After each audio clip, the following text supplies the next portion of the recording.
We'd like to thank this week's podcast sponsor, Coinbase, a leading online cryptocurrency platform for buying, selling, trading, storing and staking cryptocurrency. Coinbase is the only major publicly traded crypto exchange in the US, and it's used by millions of users in the UK alone. With a wide selection of more than 250 cryptocurrencies, industry-leading security measures and a seamless user experience, Coinbase makes it easier to explore the world of crypto, whether you're just getting started or looking to expand your portfolio. To start your crypto journey, sign up through the link in the podcast description. But remember, don't invest unless you're prepared to lose all the money you invest. It is a high-risk investment, and you shouldn't expect to be protected if something goes wrong. Hello, and welcome to episode 504 of the Money to the Masses podcast with your resident expert, as always, Damien Fay, and me, Andy Leaks. Damien, welcome back. How are you doing? I'm really good, Andy. Two reasons why this week particularly exciting.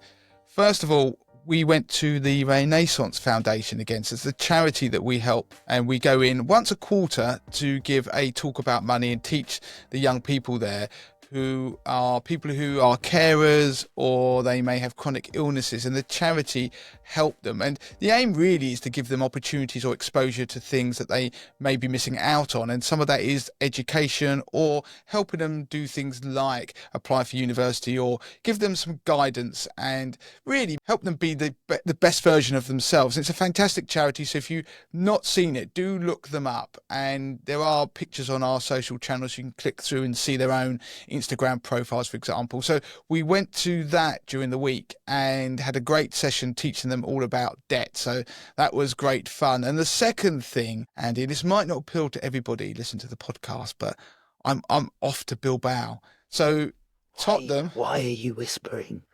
I don't know. My wife does know, and she doesn't listen to the podcast, but it is one of those things that perhaps is a slight sort of sore point, but anybody who listens to the podcast long enough knows that I'm a big Tottenham fan, and that is obviously comes with a lot of pain along the way.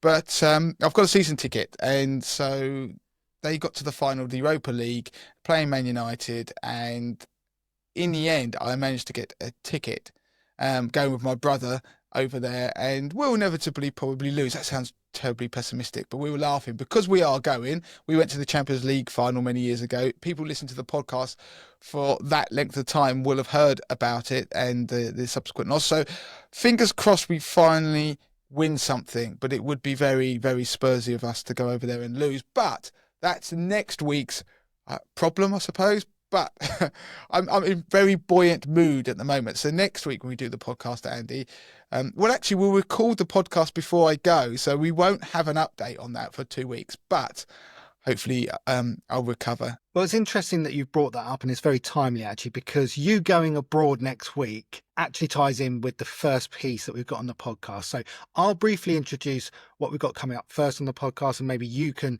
tell us what's coming up later in the pod. So the first piece, we're going to be going through 7 of the most prevalent scams that are going around at the moment in terms of people booking holidays abroad. So we'll start with that piece. And Damien, what other 2 pieces will you be doing?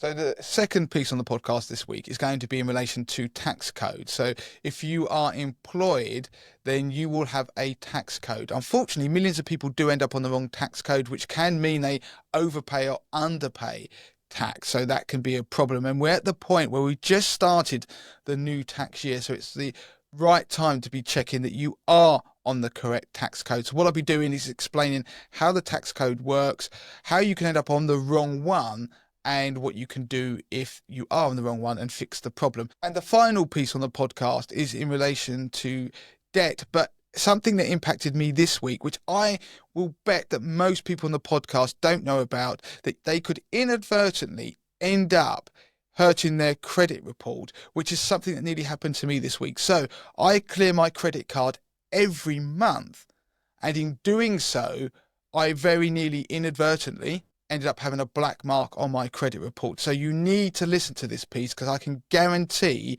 there are going to be hundreds of people who listen to this podcast, if not thousands, who need to make a change to their finances in order to avoid a potential problem in the future. Slightly cryptic, but all will become clear at the end of the show. Okay, so I'll start us off this week with the first piece of the podcast, and we are going to be talking about holiday scams. Now, we've had great weather in the last week or two, and actually we've seen a bit of a spike on the Money to the Masses website in terms of people searching for things like travel insurance, how to take money abroad. And that is always a key sign that people are starting to book their summer getaways. So I've pieced together 7 of the most prevalent scams that are going around at the moment. And what we've seen from the research that we've done is there are some new scams coming about, and it's generally through the rise of AI. I mean, we've all seen AI in recent weeks and months, and there are some incredible things you can do now with AI, especially in terms of creating images, videos. It's all quite scary, very realistic. So let's look at the first one then, and this is the phantom holiday. This is ultimately where fraudsters will list non-existent properties, probably through the use of AI now to create very realistic looking websites and property rentals. And essentially what it is it's completely fake. And they demand often upfront payments via direct transfers, maybe through PayPal, and then disappear off into the sunset and you'll never see them again. How can you protect yourself against this kind of thing? Well, it's just being super vigilant, really. Only book through trusted platforms, only pay through secure payment platforms. And another thing that you really should be looking at very closely, scrutinize this, is the reviews that you're looking at, because it's very easy now to create these fake reviews using this AI technology. Interesting that you mention this, Andy, because I'm convinced this is happening next week. So with Bilbao, you can imagine there is probably around about 50,000, and that's as a sort of relatively low estimate, of English fans heading to that city. And the prices of hotels and flights, but focusing on hotels for a second, they are skyrocketing. So maybe you could go there and get a hotel for maybe £50, £100 a night. You're paying something like £2,000. Obviously, I'm not doing that. I'm staying somewhere far away from Bilbao. But when we were looking, there were opportunities, so hotels or rooms to let, that were suddenly appearing that had no reviews but were being, well, priced very aggressively, like £1,500. And the photos look fantastic, but you're looking at it thinking, that almost seems too good to be true, and it probably is. So I am convinced there is some of this going on. And after the event, I wouldn't be surprised if we hear about in the news some people who've been scammed turned up and there isn't actually a hotel or a room available. If there is a place that exists, there isn't something like this going on. So it is something you do probably have to bear in mind. If it looks too good to be true, it probably is. Yeah, really interesting point that, and very timely considering, like you say, 50,000 or so people travelling. Right, so the next one we're going to be looking at is cloned websites. This is ultimately where criminals create fake websites that look very realistic and very like what is purporting to be legitimate travel websites, maybe airlines, and they'll ultimately use that to either steal your financial information or your data. So you do need to be particularly careful. In order to protect yourself against that, meticulously check that URL that you're on. Go directly to that website. Don't click on any links or any third parties. Check that that website hasn't got any strange contact details or any weird spellings. Check that it's got, say, atoll protection listed on there, and use all your tools that you can to make sure that that is a verified website that you're on. And also, as well, look out for any payment methods that are being asked for that aren't legitimate and unusual. Make sure it's a secure way of paying. That's another telltale sign. Next one I'm going to be looking at is paying for things like electronic travel authorizations or e-visas or entry permits. These are things that ultimately you have to go onto a government portal to sign up for, fill your details in and pay for. Not all of these types of documents you have to pay for. Sometimes it's just putting in your personal information. So sometimes this kind of scam is to get your personal information, but sometimes they will charge inflated fees for ultimately bogus visas and bogus, certificates. So do be particularly careful. In terms of how you protect yourself, you just need to make sure that you're on the official government websites for these. Check that URL carefully and double check the payment is actually required for the document that you're applying for. The next one is actually quite similar. It's specifically focusing on that GHIC, the Global Health Insurance Card.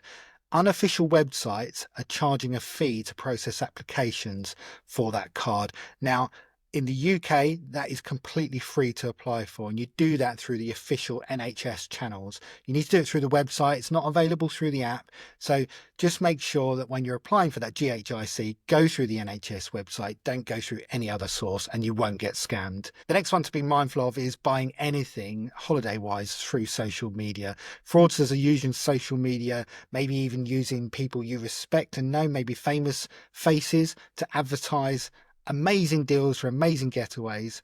Let's be honest, it's very, very likely that that is a fake holiday. Just be super careful. Only book through official travel websites. You know who they are. They do obviously advertise on social media, but make sure it is that holiday company rather than some random company you haven't heard of or a famous face. The next one is buying and booking your flights. Make sure that you're using reputable sites like Skyscanner.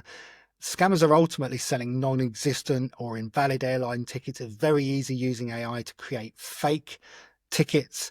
Just make sure you're buying through reputable, certified travel agents, like I say, Skyscanner, or going directly to the airline themselves. I know sometimes those prices can seem ridiculous and you want to try and get yourself a good deal. It's just not worth the risk. The next one, and the final one, is the fake travel policy. Now, fraudsters are ultimately selling fake travel insurance documents that offer no coverage. Now, we've talked about ghost brokers before. These are often people on social media that are ultimately selling these travel insurance documents. And again, it's almost like the perfect crime because you don't really know it's happened until you actually need it. Be super careful. We did a podcast on this in more detail. Go and check it out. It's podcast episode 477. We go into far more detail, but it's another one just to be mindful of. If you want to get yourself good travel insurance, we've got loads of really good sources on the Money to Matters website. We'll link to those in the show notes. So that's the main sort of scams I wanted to highlight, Damien. I'm just going to quickly go through some golden rules. I'm literally going to list them off.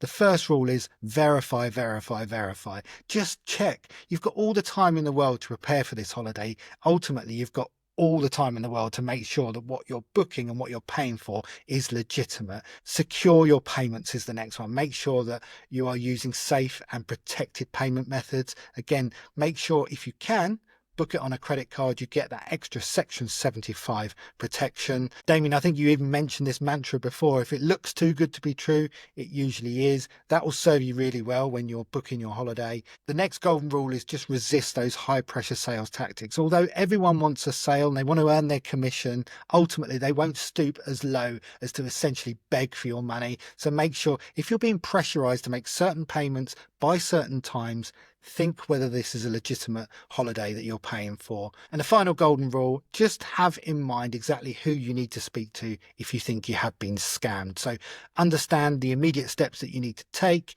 We'll put details again in the show notes of who you can contact if you think you've been a victim of fraud, but you ultimately need to contact your bank, you need to contact your credit card providers, and then report the theft or the fraud to Action Fraud and the other relevant authorities if possible. So there we go, Damien, the most prevalent scams that are going around at the moment. It's good to highlight these things at a time when everyone's booking their summer holidays. I can't listen to anything that says the word ghost broker without thinking of an episode of Scooby-Doo. It seems like this.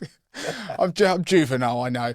So I'm going to move on to the next piece, which is in relation to tax code. So if you're employed, you will have a tax code. You'll see it on your pay slip or your P60 every year. And it's important to check your tax code. I'm going to run through what your tax code should look like, what will happen if it's wrong, what you should do about it. So if we start with the basics, your tax code is essentially a series of numbers and letters that HM Revenue and Customs use to tell your employer or your pension provider how much income tax you should pay. Now, the most common tax code for the current tax year, so 2025 to 2026, is 1257 L, so L for Lima at the end, and that's for people who have one job or pension. Now, this code indicates that you are entitled to the standard tax-free personal allowance, which is currently £12,570. So that's why you get the code. Now, you'll usually be able to find your code on your payslip, and you might also receive something called a P2 notice of coding from HMRC, especially at the start of a tax year or if your code changes.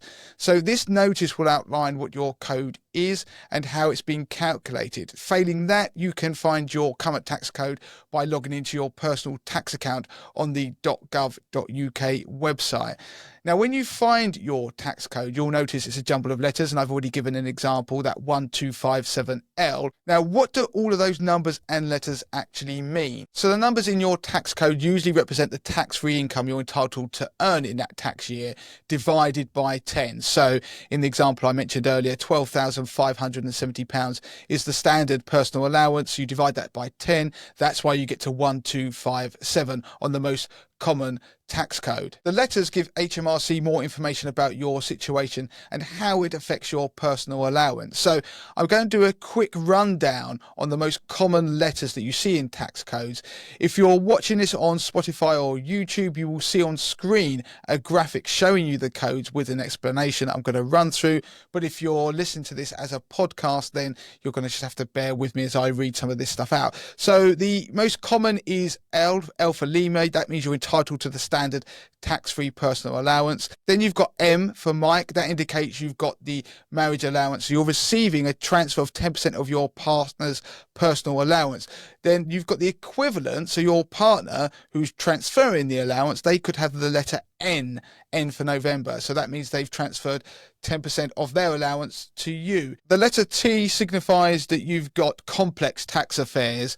So that one, you probably know why you've got the letter T. If you've got OT, then your personal allowance has been used up and you've started a new job, for example, or your employer doesn't have the details needed to give you a tax code, then all your income from this source will be taxed. Also, you've got the BR tax code. That means basic rate. So all your income from this job, so the job that code is on that particular payslip, all of the income from that or the pension is taxed at the basic rate, so that's 20%. So you're likely to see a BR tax code on a second job. Then you've got the D0 tax code. That means that all of your income from that particular job or pension is going to be taxed at the high rate of 40%. So once again, that's for a second job or pension. Then there's the D1 tax code. That means that all of the income from that particular job or pension is to be taxed at the additional rate of 45%. So that applies to that particular second job or pension.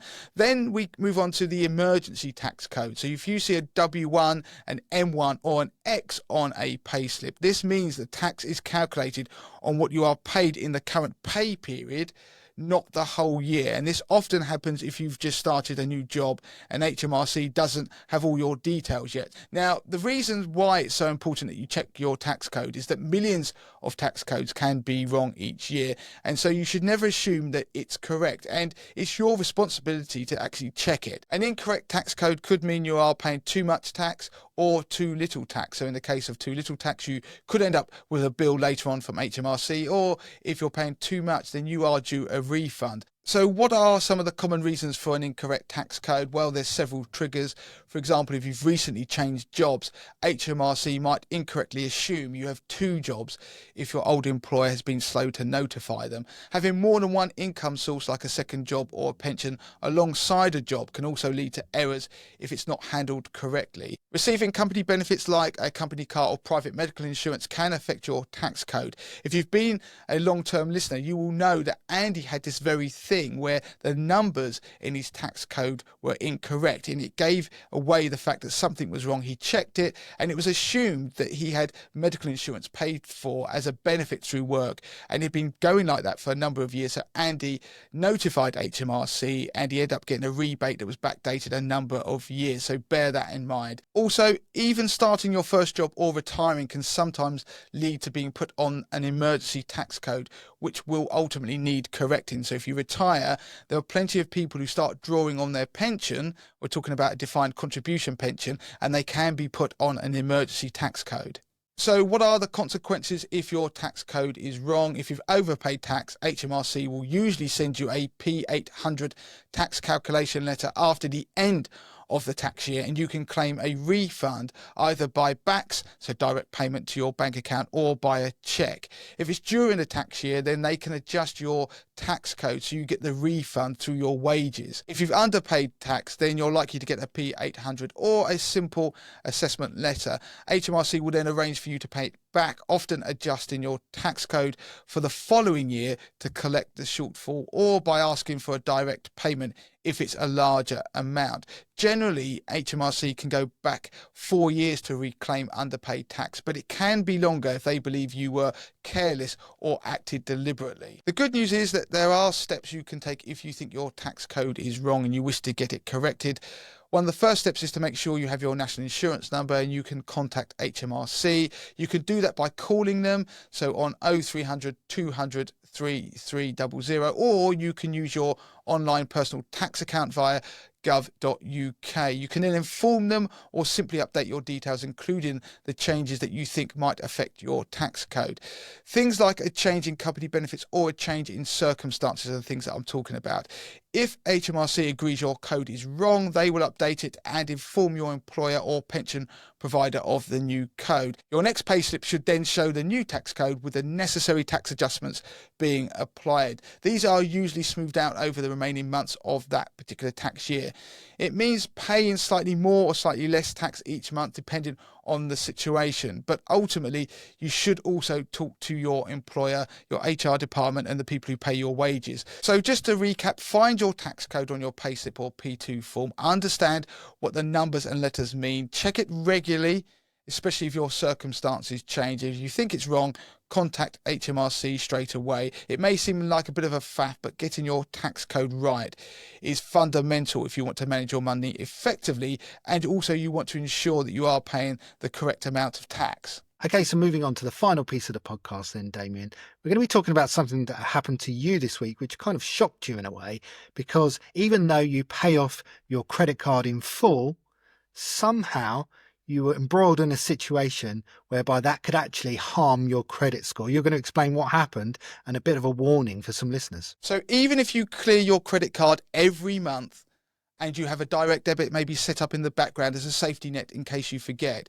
you could inadvertently damage your credit report. And I'm going to explain why. So taking my own circumstances, I pay my credit card bill in full every month, so I don't end up paying via a direct debit. But I do have a direct debit set up on each of my credit cards just as a fail-safe. If for some reason maybe I was away or life got busy and I forgot to clear my bill at the end of the month, it would mean that a direct debit would be collected and therefore I would meet that payment and I wouldn't default on my credit card that particular month, which would be horrendous for my credit score with any of the credit agencies, and also would damage my ability to borrow money in the future. Now, the assumption is the direct debit is set for the minimum monthly payment because you want to manage the flow of money from your current account. You don't want it to try and take too much money that you haven't got, for example, and therefore you would inadvertently default on the payment. So by setting up a safety net, you'd think that that would mean that you couldn't possibly default on your payment. So what happened in my circumstance is that the bank holiday arrived and I happened to clear my credit card bill a day or so later than I normally would do. I cleared the bill in full, so I hadn't defaulted in any way and my card went to zero. But what actually happened, because there was a bank holiday in between, they had called my direct debit in the process, which takes 3 days to go through, a little bit early to allow for the bank holiday. But they hadn't taken into account my payment that I'd made in full on the credit card manually. So where each month my credit card payment, there isn't a direct debit being taken each month, because if, like most credit cards, if you make a payment that's more than the minimum amount that they state you need to pay on the statement that they issue, typically mid-month, then they won't call the direct debit. But in this instance, they did attempt to call a direct debit, and they did, and it returned. So I got an email from them notifying me that the payment had been rejected by my bank, at which point you can imagine that I was obviously wondering what was going on, contacted them saying that can't be possible because I've got money in that account. How can it be rejected? Plus I'd paid my credit card balance in full already, so they didn't need to take the direct debit. It turns out that what actually happened is that I had fallen foul of my own ability to clear my debt every month and my determination to use credit wisely, and a small part of the terms and conditions of direct debits. Direct debits typically are erased by your bank if they are not used after 13 months. So that allows for annual direct debits, but typically direct debits are taken monthly. So after the 13th month, they will often just delete direct debits from your bank account. During the pandemic, they actually extended that to 24 months to allow for people who are having payment holidays on things like mortgages. So at the moment, if you look at the terms and conditions out there, there's a lot of reference still to 24 months, but you've got to work with the 13 months. That is typically what the rules always used to be. What that meant is that my bank had actually deleted the direct debit from my bank account because it hadn't been used. Yet the credit card company showed within their app and on their systems that I had an active direct debit. So they tried to call the money, but there was no direct debit at the bank. The bank doesn't have to notify you. This is where there's a grey area about who is liable to notify you.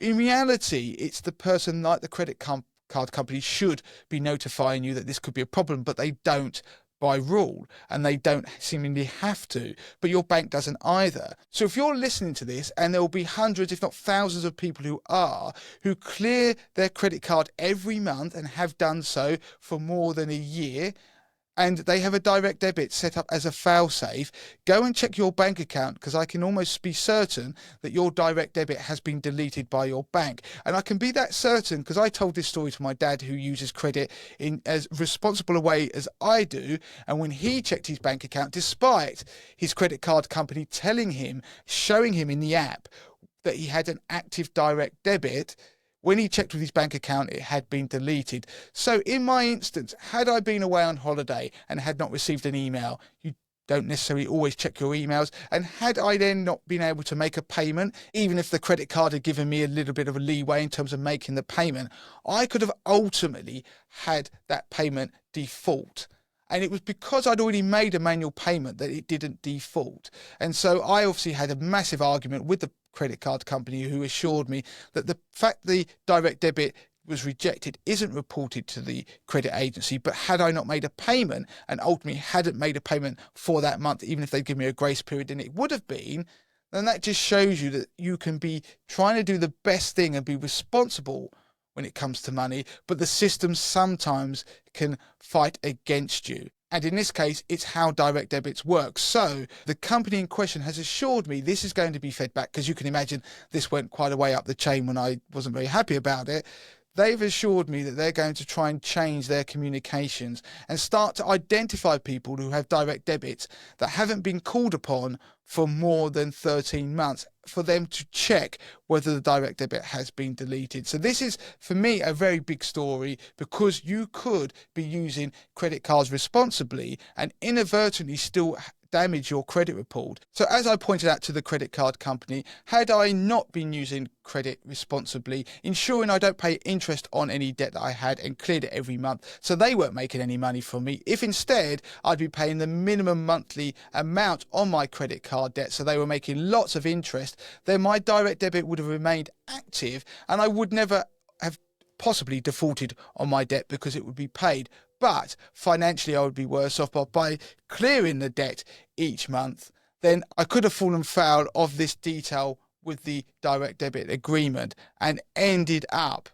damaging my credit report. So the warning is, if you have a direct debit set up on your credit card to make sure it pays at least the minimum each month, or you think you have and you've not used it for an extended period of time, then make sure you go and check which bank is registered as a direct debit with the credit card company, then go and manually check with the bank itself to make sure they've not deleted your direct debit. And also, if you've listened to this and you've found that your direct debit has been deleted, please do get in touch, because I want to see how big a problem this is, because I think I'm going to start making a song and dance about it in the national press. I think it's really interesting. I bet there's thousands of people, like you say, they're in a very similar situation. I think it's a really important point here that you paid the full amount off anyway, because I bet there's lots of people that are in a situation this time of year, maybe they've paid a big payment down on their holiday and they think, oh, well, I've got that fail safe, I've got that direct debit, maybe I'll go 1 month and not even pay a payment. I'll just let the direct debit take care of the minimum and I'll do a double payment next month. Okay, I'll pay some interest, but I'll be okay. In that situation, and had the direct debit rejected, they would have had a black mark on their account. And that's a real worry. Yeah, and as you say, Andy, there may be a bit of grace period or whatever, but there is the potential you could end up having it. So do make sure you go and check them. You can imagine that I obviously was pretty upset about this happening, and they ended up giving me something as a goodwill gesture. So if something like that happens to you, then I would suggest you do also complain, and you make sure you push that complaint as high as you can up the chain and cause a fuss, because it could have impacted me. It was just lucky for them that it didn't. So that is it for this week, Andy, on the podcast. As ever, do get in touch if you have any suggestions of what we talk about on this show, or if you just want to tell us about something to do with this particular week's show, in particular the direct debit piece, because I really do want to hear from people who find out that they did have a direct debit that was cancelled. Don't forget to follow us on all our social channels. We're doing loads on socials, things that will never see the light of day on the podcast. So do make sure you go on there. You're going to learn a lot about money. I do quizzes, all sorts. I give insights. I particularly love Threads, TikTok and Instagram. YouTube, of course, we do lots of content on YouTube, so you're going to see some of our extended stuff to do with maybe the best mortgage rates, best savings rates, and all sorts of reviews. For example, Vitality we reviewed very recently. So make sure you go and check all of those out. Do share and like them, and encourage other people to also view them and engage with them. And it goes without saying, join our Facebook group, facebook.com/groups/money to the masses. So I think I've covered everything there, Andy. I suppose I have to say, make sure you give us a review on any app that you use to consume this show. But apart from that, until next time. Until next time.